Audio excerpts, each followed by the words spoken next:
Total Sports Zone. All sports, all action. One zone. All right, let's dive into a story that is just wild.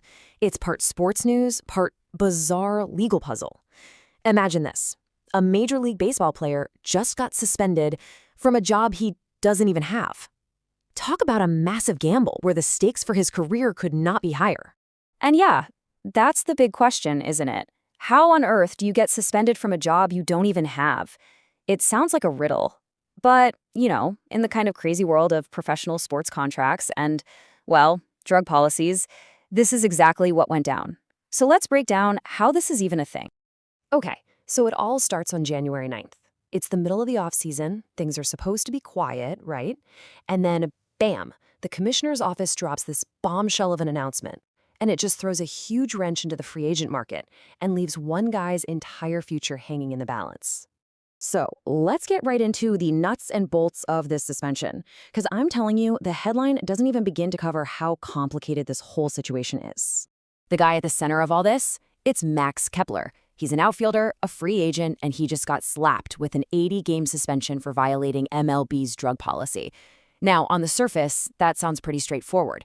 But trust me, the details are where this story gets really weird. So you're probably wondering, what exactly did he test positive for to get a ban that long? Let's get into the science of it all.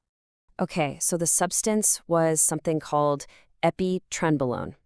Now, don't worry, you don't need a chemistry degree for this. Here's all you need to know.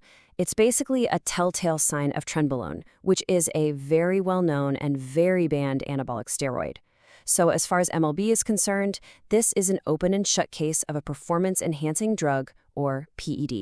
And when you pop a positive test like that, the penalty is automatic. There's no negotiation, it's 80 games. That is the standard, mandatory punishment for a first-time PED offense. And we're not talking about a slap on the wrist here.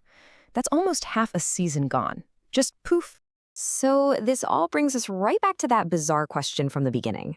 How can they suspend a guy who isn't even employed by a team? This is where his free agency status just makes everything so much more complicated.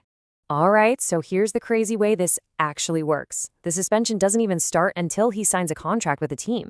Once he puts pen to paper for the 2026 season, that's when the clock begins. He'll have to sit out the first 80 games, and he won't get paid for them. But here's the real kicker. Even if his new team goes on some magical run to the World Series, he's banned from the postseason. Can't play at all. Now, to really get why this is just so crushing for him, you have to understand where Kepler was in his career. We're not talking about a superstar at the absolute peak of his powers here. This was a veteran player who was already at a major crossroads. I mean, the timing on this is just brutal. The suspension didn't happen in a vacuum, right? Let's take a look at the numbers and see just where his career was heading by comparing his last season to his best one. Wow. Okay, just look at this. Back in 2019 with the Twins, he was an absolute monster. 36 homers, 90 RBIs, a fantastic .855 OPS. That's a great season. Now, fast forward to 2025 with the Phillies, his home runs literally cut in half, down to 18. And his overall production, you can see it in that batting line, it just completely fell off a cliff.